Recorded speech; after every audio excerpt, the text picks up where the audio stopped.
जी अस्सलाम वालेकुम। कैफ 7 आज के लेक्चर का आगाज करते हैं।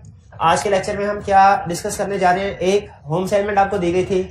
कल हमने टॉपिक कवर किया था अथॉरिटीज का, जिसमें हमने ये डिस्कस किया कि विद इन द कंपनी और आउटसाइड द कंपनी कौन सी अथॉरिटीज होती हैं जो कंपनी को रेगुलेट करती है, इसके मैटर्स को, इसके मामलात को। तो कल हमने कंक्लूड किया था, आज हम इसके होम असाइनमेंट को डिस्कस करेंगे।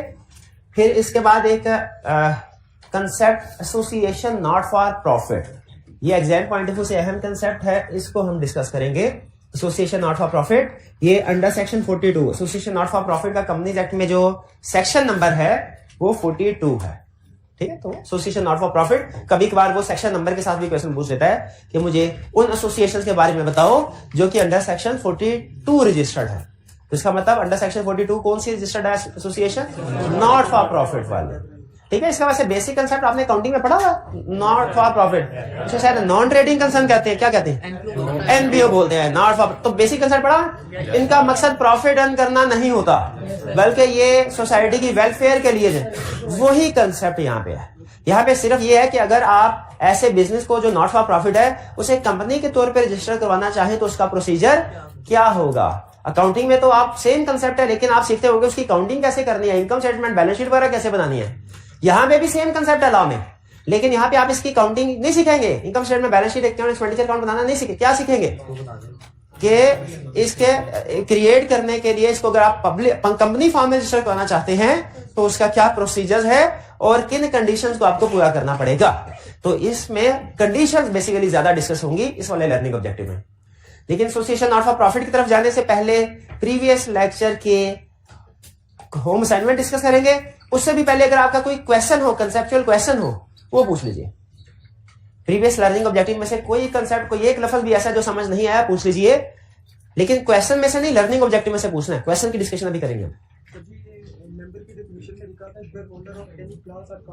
हाँ, मेंबर की डेफिनेशन में लिखा हुआ है share holder of any class और एनी काइंड ऑफ शेयर। तो शेयर की इसका मतलब ये हुआ, हमें से ये कंसेप्ट पता चल रहा है कि शेयर में have different kinds and classes, कि शेयर की डिफरेंट काइंड या क्लासेस। जैसे एक छोटी सी एग्जांपल देता हूं, एक होता है ऑर्डिनरी शेयर, एक होता है प्रेफरेंस शेयर। कहता है जिसके पास ऑर्डिनरी शेयर है वो भी शेयर होल्डर भी है, मेंबर भी है, और जिसके पास प्रेफरेंस शेयर है वो भी मेंबर है। शेयर, यही मेंबर की डेफिनेशन कह रहा है ना कि होल्डर ऑफ एनी काइंड और एनी क्लास। तो जो ऑर्डिनरी शेयर होल्डर है वो भी मेंबर है, जो प्रेफरेंस शेयर होल्डर है वो भी मेंबर है। फर्क सिर्फ क्या है कि ऑर्डिनरी शेयर होल्डर को वोटिंग राइट्स हैं, प्रेफरेंस शेयर होल्डर के वोटिंग राइट्स नहीं है। हाँ, क्लास और काइंड में डिफरेंस चैप्टर 5 में सीखना है। चैप्टर 5 हमारा शेयर कैपिटल से रिलेट कर रहा है, उसके अंदर हम सीखेंगे कि क्लास और काइंड में क्या फर्क है शेयर की। ठीक है, फिलहाल आपने सिर्फ ये ध्यान में रखना है शेयर ऑर्डिनरी भी हो सकता है, प्रेफरेंस शेयर भी। खत्म। और कोई क्वेश्चन? क्या प्रेफरेंस शेयर होल्डर को भी शेयर होल्डर कहेंगे? प्रेफरेंस शेयर होल्डर है क्या? उसके पास शेयर्स हैं क्या? हैं, बिल्कुल, उसे भी शेयर होल्डर कहेंगे। वोटिंग राइट्स नहीं होते उसके पास, लेकिन कुछ और राइट्स होते हैं। वोटिंग राइट्स नहीं होते, कुछ और राइट्स होते हैं। शेयर के साथ कितने राइट्स अटैच होते हैं? कौन कौन से? Right to receive dividend, voting rights, rent. बिल्कुल ठीक है। तो प्रेफरेंस शेयर होल्डर के पास वोटिंग राइट्स नहीं होते, लेकिन दूसरे जैसे डिविडेंड रिसीव करने का राइट होता है वो भी मेंबर। और कोई क्वेश्चन? पोस्टल बैलेट क्या होता है? पोस्टल बैलेट का मतलब यह है कि आप घर बैठे वोट कास्ट कर सकते हैं, घर बैठे पोस्ट के बैलेटिंग कर सकते हैं बजरिया पोस्ट, घर बैठे वोट कास्ट कर सकते हैं। और ये कंसेप्ट जेल में रखिएगा, ये सिर्फ हमारे सिलेबस में पोस्टल बैलेट तो सिर्फ एक लफ्ज ही है, इसके आगे इसकी कोई एक्सप्लेनेशन या फर्दर कंसेप्ट सिलेबस में नहीं है। लेकिन इस एक लफ्ज से एक कंसेप्ट जुड़ा हुआ है, उस कंसेप्ट को हम कहते हैं रेजोल्यूशन थ्रू सर्कुलेशन। जो ऑर्डिनरी रेजोल्यूशन, स्पेशल रेजोल्यूशन पढ़ी है ना हमने, ये मीटिंग में तो होती ही होती है। क्या ये मेंबर घर बैठे बैठे रेजोल्यूशन पास कर सकते हैं? तो इसे कहते हैं रेजोल्यूशन थ्रू सर्कुलेशन। तो इसका जवाब है यस, कर सकते हैं। और ये घर बैठे रेजोल्यूशन थ्रू सर्कुलेशन ये पोस्टल बैलेट की वजह से ही पॉसिबल हुई। ठीक है, तो पोस्टल बैलेट का मतलब क्या है? घर बैठे रेजोल्यूशन पास करना। ये भी हो सकता है, घर बैठे भी वोट कास्ट कर सकते हैं। ये तो वोट के बारे में बात करें तो आप प्रॉक्सी बाय प्रॉक्सी और पोस्टल बैलेट और हाँ जी सर, वो एक्सेप्शन वाली जो बात है उसके अंदर फिर वो कैसे यानी अपनी बताएंगे कि हम ठीक है कर लें, आप किसी से कर लें। हाँ, एक्सेप्शन कैसे बताएं? देखिए उसने लिखा हुआ था कि आप स्पेशल रेजोल्यूशन 21 दिन से शॉर्टर नोटिस पे भी पास कर सकते हैं, लेकिन उसकी कंडीशन क्या थी? सारे के सारे मेंबर्स इंटाइटल्ड टू एग्री करें। तो उन्होंने थोड़ा सा प्रैक्टिकल क्वेश्चन पूछ लिया जो हमारे सिलेबस से बाहर है कि सर सारे के सारे मेंबर्स कैसे एग्री करेंगे, कैसे? देखें, एक कंपनी के अंदर होता है रजिस्टर ऑफ मेंबर्स। उस रजिस्टर ऑफ मेंबर्स के अंदर कंपनी के जितने भी मेंबर हैं उन सबका नाम, पता, फोन नंबर वाला लिखा होता है ईमेल। तो वो कंपनी क्या करती है, जब कोई जरूरी चीज हो तो फोन करके उनसे पूछ लेती है। ठीक है, वहां पे जैसे आपका डाटाबेस है, कभी कोई अर्जेंट मैटर, कोई अनाउंसमेंट करनी हो, आप लोगों को मैसेज कर दिए जाते हैं। तो उसी तरह कोई अर्जेंट मैटर हो, सारे मेंबर से पूछना हो, तो कंपनी के पास डाटाबेस मौजूद है। किस रजिस्टर में? उस रजिस्टर का नाम क्या है जिसमें शेयर होल्डर्स का डाटाबेस मौजूद है? Register of member. उसमें से जितने मेंबर्स होते हैं उनको फोन करके पूछ लेते हैं, सारे एग्री करें तो फिर जल्दी हो जाती है, वरना फिर नहीं होती। तो रजिस्टर ऑफ मेंबर समझ आ गया क्या होता है? यहाँ पे सारे हैं क्या वो हैं जो उनके पास भी voting? Entitled to vote, entitled to vote, जो वोट ही नहीं दे सकते, यानी इसका मतलब है register of member ordinary share holder वाले, प्रेफरेंस वाले नहीं। जी, और कोई क्वेश्चन? जी,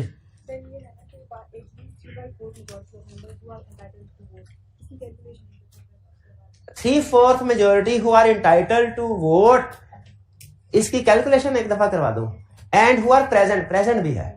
वो सिर्फ ये कह रहा है कि आपने जब 3/4 कैलकुलेट करना है ना, तो 3/4 को किससे मल्टीप्लाई करना है? 3/4 को किससे मल्टीप्लाई करना है? सुनिए, अगर टोटल मेंबर्स हैं 100, 70 है ऑर्डिनरी शेयर होल्डर, 30 है प्रेफरेंस शेयर होल्डर, 3/4 को किससे मल्टीप्लाई करेंगे? क्लियर होगी ये कैलकुलेशन? जो इंटाइटल टू वोट नहीं है वो निकल गए। अब आगे चलते हैं। 70 ने सारे एग्री किया, उन्होंने कहा ठीक है, बुलाया, लेकिन आए सिर्फ 45। अब 35 किससे मल्टीप्लाई होगा? 45 से। यानी उससे मल्टीप्लाई सारे शेयर होल्डर से मल्टीप्लाई नहीं करना, जो इंटाइटल टू वोट है और उनमें से भी जो प्रेजेंट है उनसे। क्लियर होगी कैलकुलेशन? जो मौजूद नहीं वो भी फायदा। एट लीस्ट, बिल्कुल, यानी 3/4 पूरे हो गए तो स्पेशलाइजेशन पास हो जाएगी। अब अगर 3/4 से ज्यादा है तो ये ज्यादा अच्छी बात है, लेकिन इससे फर्क नहीं पड़ता। ठीक है, इससे फर्क नहीं पड़ता। पॉइंट्स में आंसर आ जाता है, तो 3/4 से ज्यादा है तो पास, अगर 3/4 से कम है तो नहीं। जैसे 3/4 नॉर्मली हमारा परसेंटेज में कन्वर्ट करें ना, इसको 75% बनता है। 74.6% है तो स्पेशलाइजेशन पास नहीं होगी। 75.2% है, स्पेशलाइजेशन पास हो जाएगी। और अगर 99.2% है फिर भी स्पेशलाइजेशन पास हो जाएगी, फर्क कोई नहीं पड़ता। 75.2 और 99.2 एक या दोनों सूत्रों में स्पेशलाइजेशन पास हो जाएगी। उससे मिनिमम इसलिए कहा है 3/4, इससे ज्यादा ऊपर जितने मर्जी हो जाए वोट्स, स्पेशलाइजेशन 3/4 पे पास हो जाती है। और कोई क्वेश्चन? चलिए अब क्वेश्चन की तरफ चलते हैं। हमारे 3 क्वेश्चन थे, 11, 12 और 13। सबसे पहले क्वेश्चन 11 कह रहे हैं, under the provisions of company 2017 discuss how a person may become member of the company. कोई एक पर्सन कंपनी का मेंबर कैसे बन सकता है? कंपनी का मेंबर बनने के लिए 3 तरीके हैं। कौन कौन से तरीके? पहला, स्टार्ट में जब कंपनी बन रही हो तो मेंबर कैसे बना जाता है? सब्सक्राइब करके, मेमोरेंडम आर्टिकल्स को। सब्सक्राइबर, अच्छा मैं सिर्फ कीवर्ड्स बोल रहा हूं, सेंटेंस पूरा आपने याद कर लेना। पहला सब्सक्राइबर, अच्छा ये तो हो गया स्टार्ट में, सब्सक्रिप्शन के वक्त। बाद में मेंबर कैसे बना जा सकता है? बाद में डिपेंड करता है कंपनी लिमिटेड बाय शेयर है कि लिमिटेड बाय गारंटी। अगर लिमिटेड बाय शेयर है तो शेयर होल्ड करे, उसका नाम रजिस्टर्ड मेंबर में आ जाए, और लिमिटेड बाय गारंटी है तो गारंटी दे दे और उसका नाम रजिस्टर्ड मेंबर में आ जाए। तो ये 3 केसेस है जिनमें कोई भी पर्सन मेंबर बन सकता है। 12 under the companies act, companies act briefly describe the term special resolution. Special resolution, अच्छा ये याद सबको होगी, लेकिन कंप्लीट डेफिनेशन शायद ही कोई लिख सके, और इवन जो लिख सकता है ना वो भी 3/4 और 21 डेज तक पहुंच के बस कर देता। हाँ जी, अगली एक्सेप्शन जो शॉर्टर वाली थी, शॉर्टर पीरियड वाली, वो लिखना भूल जाते हैं। हालांकि बताया है कि कोई भी एक्सेप्शन जो होती है वो डेफिनेशन का हिस्सा होती है, आपने लिखनी होती है। क्या स्पेशल रेजोल्यूशन की डेफिनेशन में 21 डेज और 3/4 की बात करके खत्म कर देता है? क्या आगे भी चलता है? शॉर्टर पीरियड वाली बात करता है, प्रोवाइडेड सारे एग्री करें, वो भी आपने लिखनी होती। लेकिन स्टूडेंट क्या कहते हैं, सर वो तो अगला पैराग्राफ आ गया ना, तो अगला पैराग्राफ आ भी गया, डेफिनेशन तो वही चल रही है, वो लिखनी। ये इजी मार्क्स होते हैं जो स्टूडेंट मिस कर देते हैं। 12 क्लियर जी? नेक्स्ट 13 कह रहे mention the status of following person, that is whether member or share holder or both are. यानी आपने बताना है कि ये पर्सन शेयर होल्डर है कि नहीं, मेंबर है कि नहीं, और दोनों है करेंगे। क्या शेयर होल्डर हुए बगैर कंपनी का मेंबर हुआ जा सकता है? बिल्कुल हुआ जा सकता है। दो तरीके हैं, सब्सक्राइबर वाला भी और लिमिटेड बाय गारंटी वाला भी। तो जरा गौर से पढ़िएगा। कह रहा है Adeel is a member of ABC guarantee limited which does not have share capital. Adil has guaranteed to contribute amount up to rupees 1 million if in case of winding up of company. Member है? Yes. Shareholder है? नहीं है। शाबाश। B. Maria along with other members of her family subscribed a memorandum for registration of a company. XYZ Private Limited. The company has been registered but share certificate have not been printed and allotted yet. Member तो है, share holder. Share holder क्यों नहीं है? अभी share issue नहीं हुआ उसको। जैसे ही उसको शेयर सर्टिफिकेट इश्यू हो जाएंगे वो मेंबर भी है और शेयर होल्डर भी बन जाएंगे। क्लियर जी? चलिए आगे चलते हैं। ये तो हमारे क्वेश्चन सारे हो गए कंप्लीट। नेक्स्ट कंसेप्ट है हमारा एसोसिएशन नॉट फॉर प्रॉफिट। ये सारा लर्निंग ऑब्जेक्टिव 4 जो है एसोसिएशन ऑफ, इसमें हम स्टडी क्या करेंगे? सबसे पहले कंडीशन या क्राइटेरिया कि अगर आप कोई एसोसिएशन नॉट फॉर प्रॉफिट वो कंपनी रजिस्टर करवाना चाहते हैं, आप चाहते हैं कंपनी भी हो और ऐसी कंपनी जो लोगों की वेलफेयर के लिए काम करे, तो कंडीशंस क्या हैं? ये सारी कंडीशन होंगी। कंडीशन पढ़ने के बाद हम पढ़ेंगे privileges and obligation of association not for profit, कि जब ये कंडीशन पूरी हो जाए और लाइसेंस मिल जाए। लाइसेंस कौन देता है एसोसिएशन नॉट फॉर प्रॉफिट? याद है आपको? कौन? रमेश साहब। लाइसेंस मिल जाए तो इससे क्या फायदे होंगे? इससे क्या फायदे होंगे, क्या ऑब्लिगेशन होगी? लाइसेंस लेने के लिए क्या जरूरी है? लाइसेंस लेने का फायदा क्या होगा और क्या जो एंड ऑब्लिगेशन। और अगर एक दफा लाइसेंस ले लिया क्या वो बाद में रिवोक हो सकता है? क्या एक दफा लाइसेंस ले लिया ताकि आमद चलेगा कि बाद में कैंसिल हो सकता है? ठीक है, पता चला association not for profit register करवाई थी, बाद में अखबार भराए तबान के काम शुरू कर दिए उन्होंने। बाज़ औक़ात ऐसे भी कहते हैं, बाज़ औक़ात होता है गैर मुल्की जासूस जब उधर आके स्टे कर रहे होते हैं, बाज़ औक़ात मनी लॉन्ड्रिंग में इन्वॉल्व होती हैं, बाज़ औक़ात टेररिस्ट फाइनेंसिंग भी कर रही होती है कुछ एनजीओस, ये एनजीओस।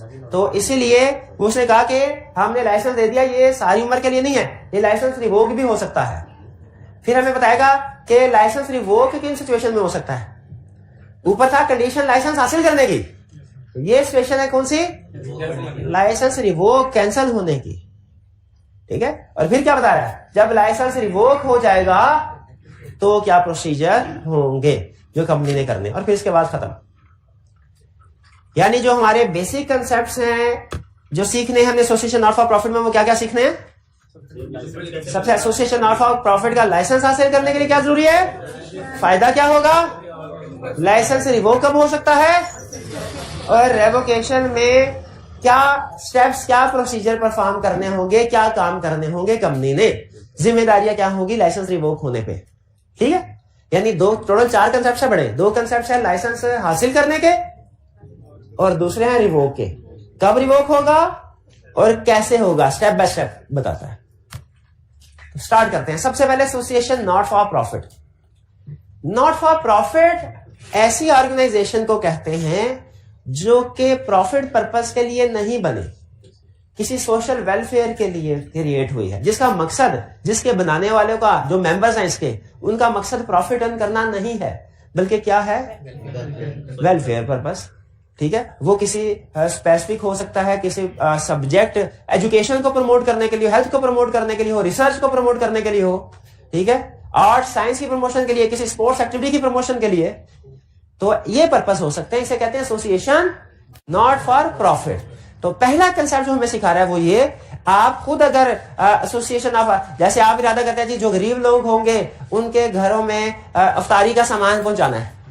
अब ये 3-4 दोस्त अगर मिल जाते हैं, है ये भी एक एसोसिएशन। एसोसिएशन का मतलब यही होता है ना, ग्रुप ऑफ पीपल जब मिलके काम करें, ये भी एसोसिएशन है, ये भी नॉट फॉर प्रॉफिट। लेकिन इसके ऊपर ये कंसेप्ट अप्लाई नहीं होगा। क्यों? क्योंकि ये इंडिविजुअल लेवल पे प्राइवेटली कर रहे हैं, कंपनी के तौर पर रजिस्टर नहीं हुए। ये कंसेप्ट कब अप्लाई होगा? जब कोई एसोसिएशन नॉट फॉर प्रॉफिट अपने आप को, एसोसिएशन नॉट फॉर प्रॉफिट अपने आप को रजिस्टर कराना चाहती है एक कंपनी के तौर पे, पब्लिक लिमिटेड कंपनी के तौर पे। तो उसको क्या करना होगा? कमीशन से लाइसेंस हासिल करना होगा। ये कंसेप्ट कब अप्लाई होता है? जब कोई एसोसिएशन नॉट फॉर प्रॉफिट अपने आप को पब्लिक कंपनी के तौर पे रजिस्टर करवाना चाहे तो उसे लाइसेंस हासिल करना पड़ेगा। अच्छा, पहला कंसेप्ट यहीं पे आया अंकल साहब। कोई एसोसिएशन नॉट फॉर प्रॉफिट अपने आप को पब्लिक कंपनी के तौर पे क्यों रजिस्टर करवाना चाहेगी? ताकि उसकी लायबिलिटी लिमिटेड हो जाए। ये ना होने भाई, देखिए ये चार जो दोस्त हैं इन्होंने अपने फायदे के लिए तो एसोसिएशन नहीं बनाई, इन्होंने तो नए काम के लिए बनाई। तो ये ना हो कि किसी से आटा चीनी उधार लेके गरीबों को बांट दे और बाद में जिन्होंने आटा चीनी दिया उनसे पैसे मांगे, लेकिन हमारे पास आए नहीं। वो कहे चलो नहीं है, अपनी मोटरसाइकिल बेचो, ये कॉलेज आने जाने से रहे। तो अगर association not for profit company other than company के तौर पे भी काम करती है, लेकिन उसमें रिस्क क्या होता है इनको कि इनको कहीं लेने के देने ना बढ़ जाएं, यानी लेने स्वाब लेने गए हैं लेकिन मोटरसाइकिल दे के आ जाए, तो ये इनकी लायबिलिटी अनलिमिटेड होती है। लेकिन अगर ये एसोसिएशन नॉट फॉर प्रॉफिट अपने आप को पब्लिक कंपनी के तौर पर रजिस्टर्ड करवा ले तो फायदा क्या होगा? इनकी लायबिलिटी लिमिटेड हो जाएगी।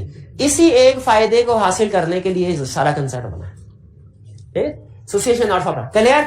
अब इन्होंने सोचा, इन्होंने कहा ये तो अच्छा किया, हमने पहले कंसेप्ट पढ़ लिया एसोसिएशन नॉट फॉर प्रॉफिट का, हम भागे भागे कमीशन के पास जाते हैं और इन्हें कहते हैं हमें नॉट फॉर प्रॉफिट का लाइसेंस दे दो।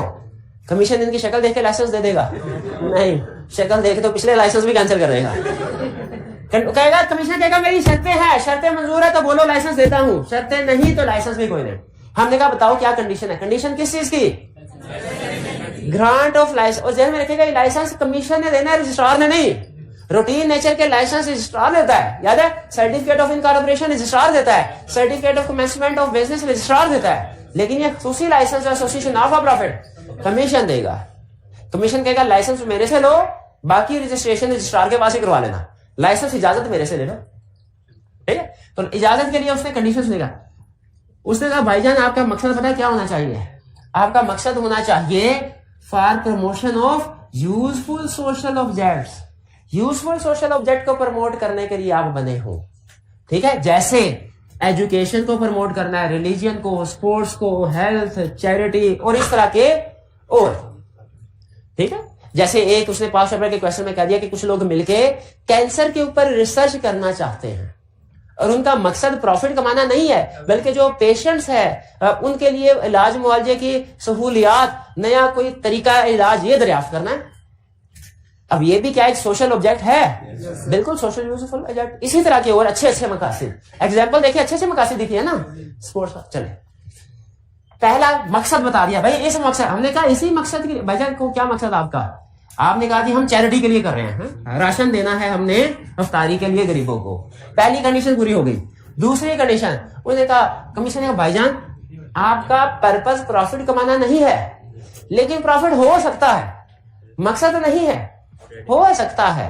ठीक है? जैसे एक बंदे की जिंदगी का मकसद है ज्यादा से ज्यादा पैसा कमाना, पैसा वो भी कमाएगा, और एक दूसरे बंदे की जिंदगी का मकसद है पैसा कमाना नहीं, वो कोई अच्छे काम करना चाहता है। तो जिसका मकसद नहीं है, क्या उसके पास पैसा नहीं आएगा? उसके पास पैसा आएगा उसको। तो एसोसिएशन नॉट फॉर प्रॉफिट है, मकसद प्रॉफिट कमाना नहीं है, लेकिन हो सकता है लोगों के दिल में आए और वो ज्यादा डोनेशन दे दें। अगर वो डोनेशन ज्यादा दे देंगे तो मकसद प्रॉफिट कमाना, लेकिन प्रॉफिट हो जाएगा कि नहीं? हो जाएगा। जिसको आप प्रॉफिट की बजाय शायद सरप्लस का लफ्ज ज्यादा कंफर्टेबल है, वो कोई भी कर ले। तो ये उस प्रॉफिट या सरप्लस से, वो कह रहे हैं वो प्रॉफिट या सरप्लस तो होगा, लेकिन खबरदार आपके ऊपर 1 रुपया भी हराम है उसका। आपने गरीबों के नाम का कह के लिया है, आपस में मेंबर्स ने एक दूसरे को उसमें से डिविडेंड नहीं देना, डिविडेंड नहीं देना। ठीक है जी? अच्छा, डिविडेंड नहीं देना तो अगला सवाल ज़हन में आया, इतने बड़े प्रॉफिट का करेंगे क्या? खा जाएंगे, उसी को मना कर। तो डिविडेंड मेंबर्स को नहीं, सरप्लस आ भी गया, अव्वल तो आएगा नहीं, फर्ज करें आ भी गया, मेंबर्स को डिविडेंड नहीं देना, तो फिर क्या करना है? जो प्रॉफिट या सरप्लस हुआ है ना, उसे अपने इन मकासद में इस्तेमाल करो, मेंबर को ना दो, इसी मकासद में इस्तेमाल करो जो मकसद ऊपर है।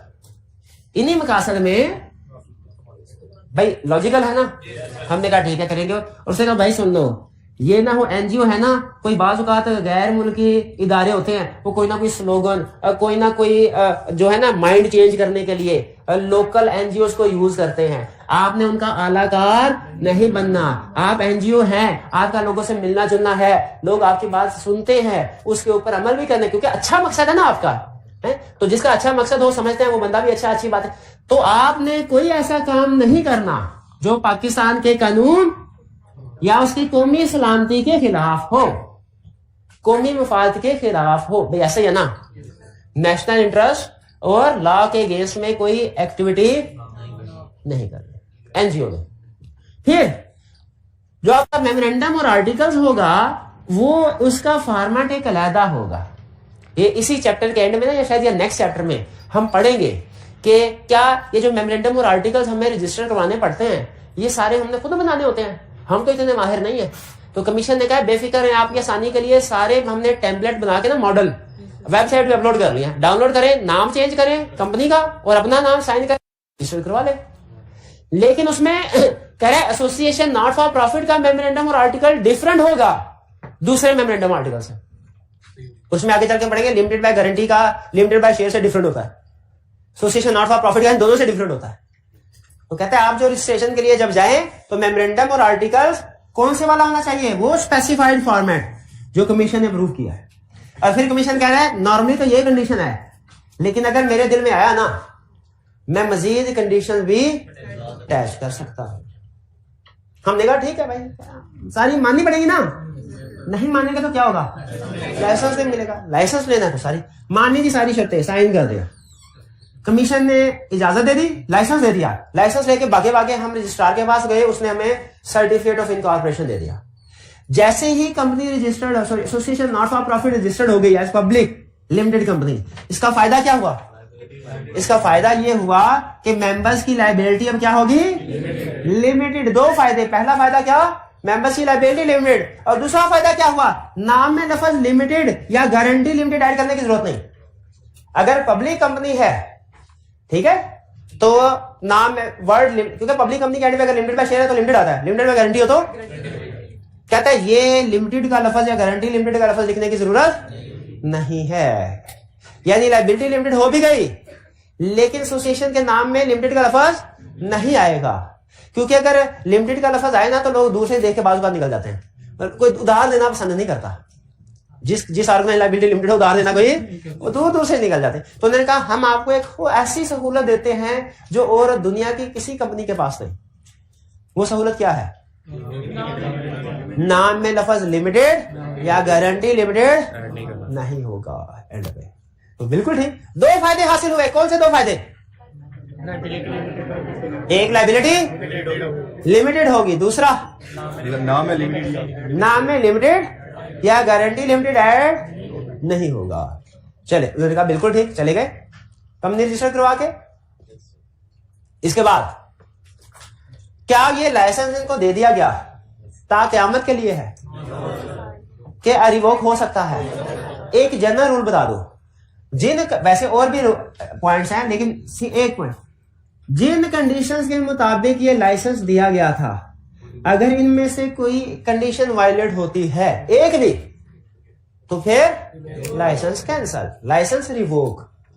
रिवोक का मतलब कैंसिल ही होता है, आपने बिजनेस लॉ में पढ़ा होगा, रेवोकेशन भी कहते हैं, कैंसिलेशन भी कहते हैं।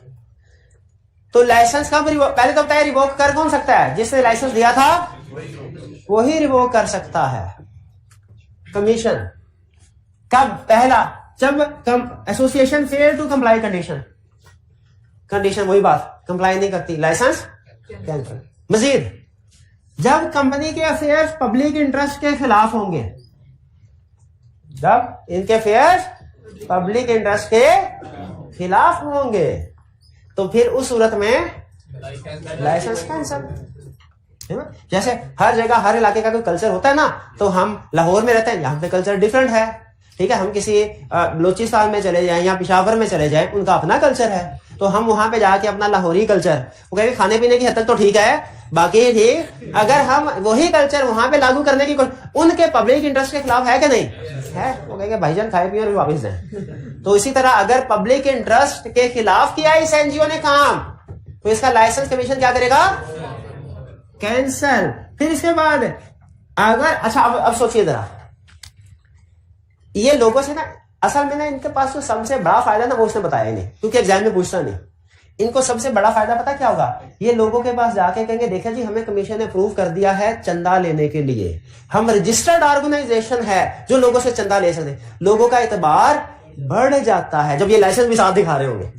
तो क्या कमीशन को फिर इस चीज के ऊपर भी नजर रखनी चाहिए कि इनके माली और इंतजामी मामलात कैसे हैं? कि सिर्फ उसने कहा बस ये कंडीशन थी, कंडीशन देख लूंगा, नहीं। अब एक कंडीशन तो ये भी था डिविडेंड पे नहीं करना। अब कमीशन को कैसे पता चलेगा कि डिविडेंड पे किया है या नहीं किया?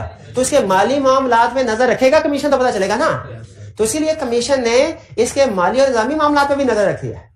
और उन्होंने कहा कि आपने हर साल हमें फाइनेंशियल स्टेटमेंट, एनुअल रिपोर्ट वगैरह हमें जमा करवानी है ताकि हम उसको देख सके कितने पैसे इकट्ठे कर रहे हैं, किधर से पैसा आ रहा है, किधर लग रहा है। अगर कंपनी अपनी फाइनेंशियल स्टेटमेंट या एनुअल रिटर्न भी एक फाइनेंशियल स्टेटमेंट के साथ डॉक्यूमेंट है, और याद है दोनों करने, फोकस फाइनेंशियल स्टेटमेंट पे रखें क्योंकि फाइनेंशियल स्टेटमेंट सारा हिसाब किताब डिटेल में मौजूद होता है। अगर कंपनी 2 कंसेक्यूटिव सालों के लिए अपनी फाइनेंशियल स्टेटमेंट सबमिट ना करवाए, एसोसिएशन नॉट फॉर प्रॉफिट, तो क्या करेंगे? लाइसेंस। वो कहेंगे भाईजान हमें बता ही नहीं रहे आप क्या कर रहे हैं, कहां से पैसा आ रहा है, कहां जा रहा है, किससे इकट्ठे कर रहे हैं, वैसे हिसाब किताब तो दे। चले 1 साल आपने पिछले साल नहीं भेजा, हमने कहा शायद कोरोना की वजह से नहीं भेजा या कोई और प्रॉब्लम, भाई दूसरे साल भी नहीं भेजा, ऐसे तो नहीं चलेगा। 2 कंसेक्यूटिव ईयर, हाँ 1 साल भिजवाएं, अगले साल ना भिजवाएं, फिर अगले साल भिजवाएं, फिर अगले साल ना भिजवाएं, ये चल सकता है। लेकिन अगर 2 कंसेक्यूटिव सालों के लिए फाइनेंशियल स्टेटमेंट्स नहीं भिजवाई तो फिर लाइसेंस रिवोक, क्योंकि वो चेक नहीं कर पाएंगे कि कैसा काम कर। फिर अगर लॉ और नेशनल इंटरेस्ट के अगेंस्ट काम किया, ये तो वही ऊपर वाली आ गई। और बल्कि ये दोनों भी इसमें कवर हो जाती है क्योंकि इसमें कोई बात नहीं, वो अपने पॉइंट्स को बढ़ाना चाह रहा है तो बड़ा कंसेप्ट सेम ही है। ये जो कंसेप्ट था, ये वाला कंसेप्ट 4, ये भी वही है जो ये इसमें कवर हो जाता है, इसमें भी, इसमें भी। एक ही चीज को मुख्तलिफ एंगल से, एक नेशनल इंटरेस्ट है, एक पब्लिक इंटरेस्ट है। Number of member reduced below 3। देखिए पब्लिक लिमिटेड कंपनी है ना कि प्राइवेट है ये, तो इसके कम से कम कितने मेंबर होंगे? और अगर 3 से कम तादाद हो, लाइसेंस कैंसल। अब वो 180 डेज वाली बात नहीं होगी। 180 ये कौन बताएगा? नहीं गलत होगा। 180 डेज वाली बात कौन बताएगा? वो भी तो थी कि मिनिमम नंबर से कम हो जाए, तो वो क्यों नहीं इधर अप्लाई होगी?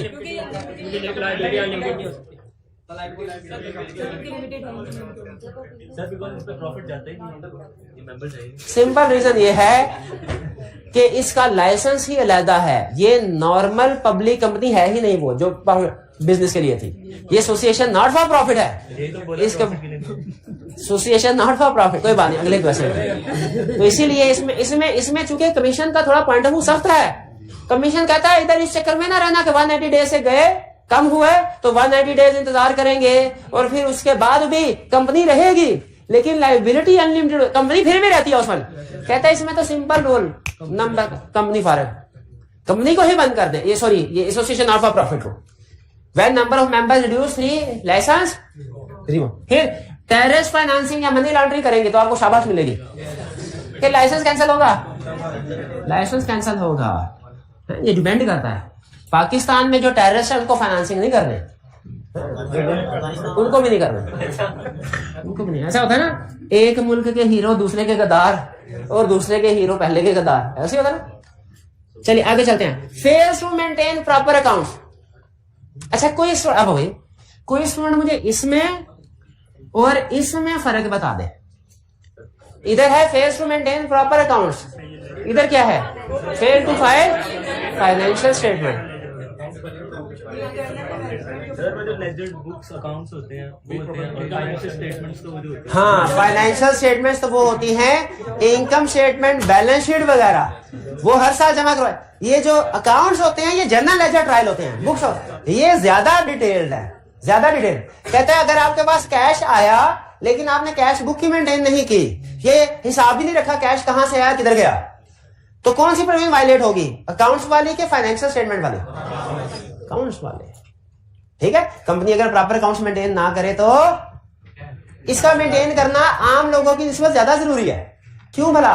इसमें जनरल पब्लिक का इंटरेस्ट इन्वॉल्व होता है, जनरल पब्लिक का इंटरेस्ट इन्वॉल्व होता है। ठीक है, तो इनका हिसाब किताब रखना, पैसा कहां से आया कहां गया ज्यादा जरूरी है। आगे चलते हैं। नॉट ऑपरेशनल फॉर 1 ईयर, 1 साल तक काम ही नहीं कर रहे, तो फिर इसका मतलब क्या है? काम खत्म खत्म। ठीक है, जैसे अगर आपने किसी चीज को 1 साल तक इस्तेमाल नहीं किया तो हाईली प्रोबेबल आप उसको सारी जिंदगी इस्तेमाल नहीं करेंगे। आज ही घर जाके जिस चीज को 1 साल तक इस्तेमाल नहीं किया उसको फेंक दे भाई। ऐसे ही है ना, मिसाल में कभी ना कभी, ना गर्मियों में जरूरत पड़ी उसकी, ना सर्दियों में जरूरत पड़ी, तो कब पड़नी है? अब कभी नहीं पड़नी। हाँ जी बिल्कुल। तो एक कंपनी एसोसिएशन ऑफ प्रॉफिट थी, वो चंदा इकट्ठा कर ही नहीं रही, रजिस्टर करवा के बस उन्होंने साइड में रख दिया। तो नॉट ऑपरेशन फॉर 1 ईयर, तो कंपनी का लाइसेंस, बैंक्स वाले भी इस तरह करते हैं। आपको याद है वो 6 महीने का टाइम है शायद, 6 महीने तक आप अकाउंट इस्तेमाल ना करें, उसको डोरमेंट कर देते हैं। वो बाद में फिर एप्लीकेशन देके दोबारा अनफ्रीज कराना पड़ता। Management refuses to act as पर मेमोरेंडम और आर्टिकल। मैनेजमेंट ने कहा है सर वो तो लाइसेंस लेते हुए हमने कहा था कि आप जो कंडीशंस कहेंगे, जो मेमोरेंडम आर्टिकल्स होगा आपके मुताबिक, उसके ऊपर हमने, वो तो लाइसेंस मिल गया, बस खत्म, अब कोई अमल नहीं करना हमने। कमीशन क्या कहेगा? जो लाइसेंस दे सकता है लाइसेंस, अगर आपने मेमोरेंडम आर्टिकल रजिस्ट्रार या कमीशन के इंस्ट्रक्शंस के ऊपर अमल नहीं किया तो लाइसेंस रिवोक। और अगर कोई एसोसिएशन नॉट फॉर प्रॉफिट इनमें से कोई काम भी ना कर रही हो, लेकिन फिर भी हमारे दिल में है कि इसका लाइसेंस कैंसिल कर देना चाहिए, लाइसेंस कैंसिल कर देना चाहिए, तो फिर क्या कर सकते हैं? कमीशन फिर भी कर सकता है। उसको कमीशन नाम देता है it is just and equitable. इंसाफ का तकाजा यही है, इंसाफ का तकाजा यही है, चाहे सारी चीजें सही भी चल रही हो। इंसाफ का ये असल में ऐसी डिस्क्रिशनरी पावर है, इसका पॉलिटिकल यूज भी हो सकता है, इसको मिस यूज भी किया जा सकता है। लेकिन बहरहाल इस तरह की पावर देने के पीछे नीयत अच्छी होती है कि बाज़ औक़ात ऐसा होता है, चीजें मुजरिम होता है ना, अब उसके खिलाफ सबूत नहीं मिल पा रहा होता। या अभी थोड़ी देर में पढ़ेंगे कि जब इनमें से कोई भी वायलेशन हो ना तो हियरिंग होती है, नोटिस दिया जाता है उसमें। तो बाज़ औक़ात आपको खुद बताएं, अगर आप जज हैं, आपके सामने एक बंदा आ गया, मुजरिम तो है, उसके खिलाफ सबूत कोई नहीं है, क्या करेंगे? छोड़ देंगे। बिल्कुल ठीक है, छोड़ दीजिए उसको। लेकिन वो अगर अल्लाह ने आपको इस तरह की पावर दी हुई है जस्ट एंड इक्विटेबल, तो आप इसको यूज करते हुए फांसी दे सकते हैं कि जस्ट एंड इक्विटेबल। ठीक है, ये बहरहाल एक कंट्रोवर्शियल पावर है। अच्छा, इनमें से कोई भी कंडीशन हो, बैठे बैठे एसोसिएशन ऑफ प्रॉफिट का लाइसेंस कैंसिल, कि उसे मौका देना चाहिए हियरिंग का, मौका देना चाहिए हियरिंग का, तो उसे नोटिस भेजा जाएगा और कहा जाएगा कि इस नोटिस के मुताबिक आपने 2 हफ्ते के बाद कमीशन के ऑफिस में इस्लामाबाद आ जाना, आपकी सुनवाई है। उधर हियरिंग होगी, हियरिंग के बाद इन भाईजान ने तो सारे पॉइंट्स अपने दे दिए, तो फिर हमने कहा भाई बातें तो आपकी सारी ठीक हैं इसमें, लेकिन फिर भी लाइसेंस आपका हियरिंग देना जरूरी है। हियरिंग का मतलब यह नहीं है कि लाइसेंस कैंसिल नहीं होगा, हियरिंग का मतलब यह है कि हमने सुन लिया वो क्या कहना चाहता है। चलिए, अब ये सारी चीजें क्लियर हो गई आपको। लाइसेंस रिवोक हो गया, यहाँ पे लाइसेंस मिला था, यहाँ पे हमने खुशियां मनाई, अब लाइसेंस रिवोक हो गया, कंपनी का देहांत हो गया, अब क्या करें? क्या करें? हाँ, शमशान घाट ले जाए, इसका आखिरी क्या कहते हैं उसको? अस्थियां बढ़ा दें, नहीं, करियाकरम, शाबाश, करियाकरम, कौन था करियाकरम वाला? शाबाश। अब इसका करना है करियाकरम, लेकिन क्रियाकर्म के लिए भी स्टेप बाय स्टेप, ठीक है, जैसे होता है, मतलब नेचुरल पर्सन भी होता है। यहाँ पे पहले मस्जिदों में ऐलान होता है, फिर रिश्तेदारों को बुलाया जाता है, फिर उसके बाद हाँ जी वो नहलाया जाता है, गुस्ल दिया जाता है, फिर उसके बाद नमाज जनाजा, फिर ऐलान किया जाता है लेना देना, उसका भी ऐलान किया जाता है कि लेना देना, और उसके बाद उसकी तदफीन, और फिर दुआएं है। तो उसी तरह एसोसिएशन नॉट फॉर प्रॉफिट है, इसका लाइसेंस रिवोक हो गया, समझने मर ही तो गई है। तो अब इसका क्रियाकर्म कैसे करना है वो सुन लें। सबसे पहले अगर लाइसेंस रिवोक हो जाए, अगर लाइसेंस रिवोक, तो ऐसी एसोसिएशन लोगों से अब डोनेशन नहीं लेगी, डोनेशन लेना खत्म। भाई ऐसे होना चाहिए ना, डोनेशन लेना खत्म, डोनेशन, फिर ऑपरेशंस भी खत्म। जैसे इन्होंने कहा हुआ था कि करीबी जो कॉलेजेस है ना, इधर हम जाके एक कोई फन फेयर टाइप होने वाला कॉलेज में, उधर जाके हम थोड़ा सा अपनी ऑर्गेनाइजेशन के बारे में बताएंगे और उनसे चंदा वसूल करेंगे लोगों से, स्टूडेंट से। इस तरह के नॉर्मली फंक्शन करते हैं, जिसका मकसद होता है, आपने शायद अखबारों में पढ़ा होगा कि किसी काज को सपोर्ट करने के लिए कि जी ये एक हम क्या करने लगे हैं, एक एग्जीबिशन करने लगे हैं, इस एग्जीबिशन की जितनी भी आमदनी होगी वो ज़ल्ज़ला ज़दगान के मुतासरीन में बांटी जाएगी। तो कहते हैं इस तरह के ऑपरेशन जो आपने पहले किए सो किए, अब नहीं करना। कमिटमेंट अगर हो भी गई हुई ऑपरेशंस की तो वो नहीं करने। हाँ, अगर लेने देने की कमिटमेंट है वो पूरी करें। जैसे अगर बिजली का बिल आया हुआ है जो, वो अदा करना है, या अगर किसी से आपने कुछ पैसे वसूल करने हैं, जैसे किसी एम्प्लॉय को एडवांस सैलरी दे दी थी, अब लाइसेंस कैंसिल हुआ, एम्प्लॉय तो खुश, वो कहने का भाई वो कंपनी ही खत्म जिसको मैंने पैसे देने थे, पैसे किसी को नहीं देने। तो ला कहते हैं नहीं, ऑपरेशंस खत्म हुए हैं, जो रिकवरी लेना देना पैसों का है ना, पैसों का लेना देना वो चलता रहेगा। किसी को पैसे देने हैं वो भी अदा करने हैं, किसी से पैसे लेने हैं, लेकिन एक्टिविटीज कोई नहीं। यानी यूं समझे अकाउंटिंग की लैंग्वेज में, सेल परचेज कोई नहीं करनी, रिसीवेबल पेएबल एडजस्ट करते हैं। आगे चलते हैं। अच्छा, तो फिक्स एसेट्स जो थे वो क्या, हमने तो गरीबों के लिए मुफ्त आंखों का अस्पताल बनाया था, तो अब जो मशीनरी है अस्पताल में गरीबों के आंखों का, जिससे इलाज स्कैनिंग वगैरह करते थे, टेस्टिंग करते थे, उस मशीनरी का क्या करें, वो किसी और कंपनी को दे दें कि किसी एनजीओ को दें। हाँ, करीब तरीन एक स्कूल है उसको डोनेट कर देते हैं, स्कूल को ना करें। हाँ, आंखों का स्कूल से क्या ताल्लुक है, शाबाश, स्कूल में जाके तो हमने सोना ही होता है आंखें बंद करके, क्या बिल्कुल कोई ताल्लुक नहीं है। इसीलिए लॉ ने ये कहा, गौर से सुनिए, उसने कहा अपने एसेट्स ट्रांसफर करो किसको, सिमिलर कंपनी जिसको ये सपोर्ट करे, वो भी एनजीओ हो, नॉट फॉर प्रॉफिट, और सिमिलर सेक्टर में हो, ताकि इसकी मशीनरी उधर काम आ जाए।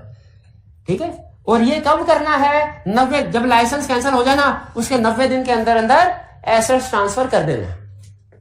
90 दिन के अंदर अंदर एसेट ट्रांसफर करते। अच्छा, अब यहां पे ना एक लूप होल था लॉ में, एक लूप होल था जिसको कुछ लोग मिस यूज करते थे।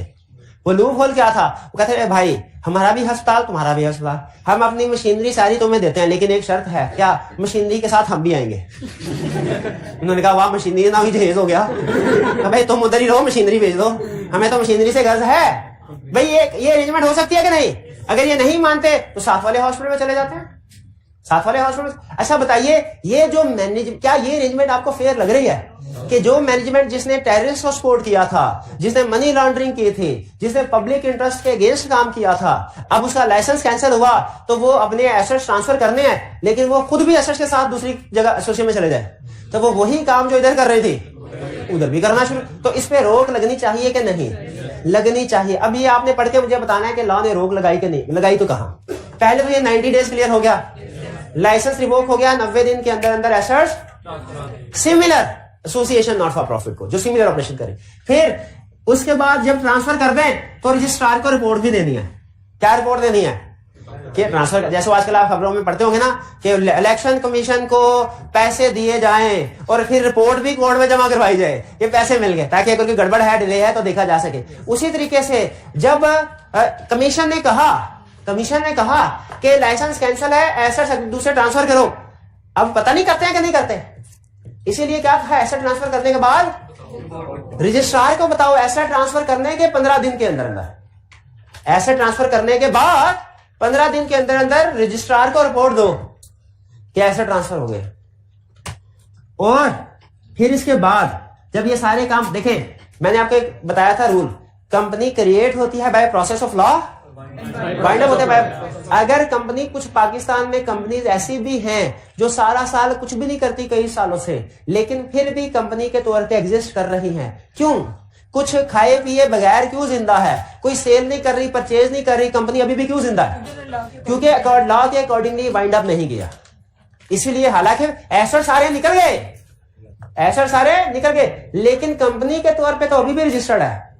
तो इसको क्या करना है, फिर आखिरी काम क्या करना है, वाइंड अप करना है, कंपनी को अप्लाई करना है 30 दिन के अंदर अंदर, रिपोर्ट फाइल करने के बाद 30 दिन के अंदर अंदर वाइंड अप करना है। क्लियर? यहां पे 2 सवालों के जवाब मुझे दे दिए। एक तो वो रोक वाला मैंने आपको बता दिया कि जब ये एसेट ट्रांसफर होंगे तो यही मैनेजमेंट उधर नहीं जाएगी। दूसरा, वाइंड अप करने के लिए कुछ पैसे चाहिए होते हैं, आने जाने का, रजिस्ट्रार ऑफिस जाना है, एप्लीकेशन देनी है, प्रिंट निकालने हैं।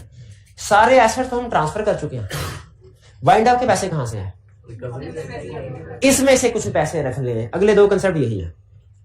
पहला कंसेप्ट ये यहां पे कह रहा है retain reasonable expenses for winding up. कहता है ये ट्रांसफर करते हुए ना सारे पैसे ट्रांसफर ना करना, कुछ रीजनेबल पैसे जो वाइंडिंग अप पे लगने हैं, खर्चा होना है, वो रख लो। और फिर ये क्या कह रहा है, अगर कंपनी ने इनके ऊपर अमल नहीं करते, वो कहते हैं नहीं फैसला आइन के खिलाफ आया है, हम ये फैसला नहीं मानते कमीशन का, तो कह सकती है कंपनी उसके नॉट फॉर प्रॉफिट कि ये फैसला सही नहीं है, हम नहीं मानते। कमीशन क्या करेगा? कमीशन कहेगा नो प्रॉब्लम, अभी हम मार्शल लॉ लगाते हैं, फिर हम भेजते हैं एडमिनिस्ट्रेटर। कमीशन क्या कहेगा? हम भेजते हैं अभी एडमिनिस्ट्रेटर, जो आपकी सारी मैनेजमेंट को घर भेज के खुद मैनेजमेंट को संभाल लेगा। खुद क्या करेगा?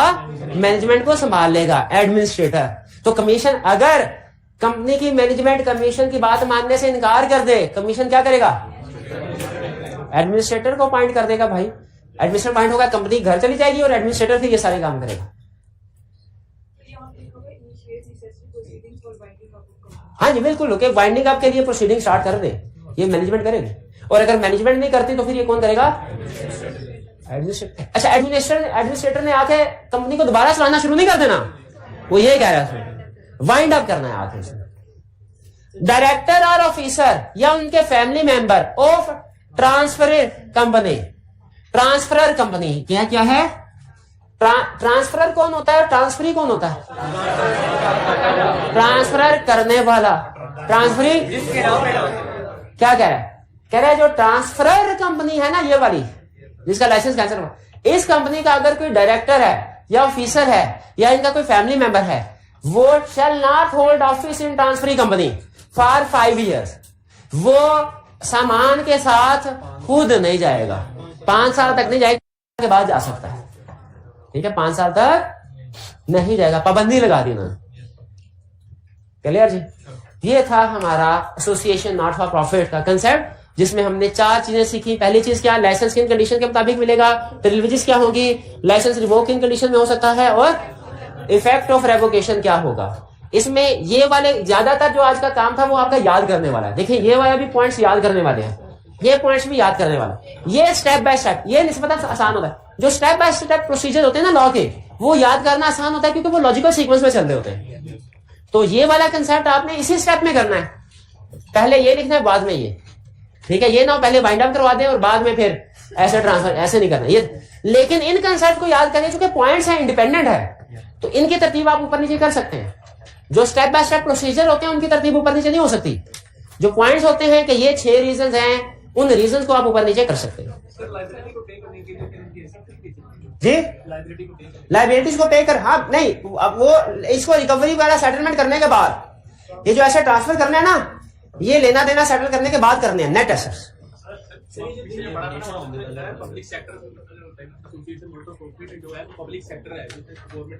एसोसिएशन नॉट फॉर प्रॉफिट नहीं, वो पब्लिक सेक्टर के साथ दिखा था, वो कंसेप्ट वो दूसरा था, यही था। वो ये नहीं बता रहा था कि एसोसिएशन नॉट फॉर प्रॉफिट सिर्फ पब्लिक सेक्टर ही हो सकती है। नहीं नहीं नहीं नहीं, नहीं। तो आम लोग, इवन आप, वो कंसेप्ट कोई दूसरी चीज समझा रहा था, उसको दोबारा पढ़िएगा।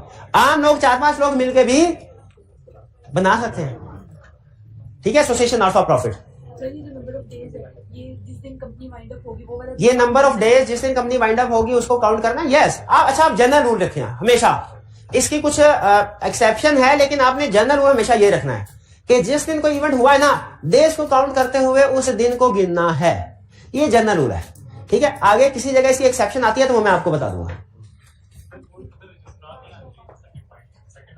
सेकेंड लास्ट पॉइंट में फाइल रिपोर्ट टू ये किधर मैनेजमेंट रिफ्यूजेस, ये वाला टू एक्ट, इसमें सारे ही है कि अगर मैनेजमेंट मेमोरेंडम के मुताबिक काम ना करे, आर्टिकल्स के मुताबिक काम ना करे, रजिस्ट्रार ने कोई काम कहा है वो ना करे, या कमीशन ने कोई काम कहा है वो ना करे, किसी एक की भी खिलाफ वर्जी की, लाइसेंस कैंसल। ठीक है जी, और भी क्वेश्चन? क्या ये दिन बढ़ सकते हैं? बिल्कुल, इसकी एक्सटेंशन लाउड है, इसमें लिखा हुआ है कि अगर आपको फर्ज कीजिए ऐसा ट्रांसफर करना है, कोई अच्छा कंपनी आगे नहीं मिल रही, तो आप इस 90 डेज को एक्सटेंड करवा सकते हैं, लेकिन अपनी मर्जी से नहीं, आपको परमिशन लेनी पड़ेगी। और भी क्वेश्चन? चलिए आज का लेक्चर यहाँ पे खत्म करते हैं, असाइनमेंट जरूर करके आइएगा। अल्लाह।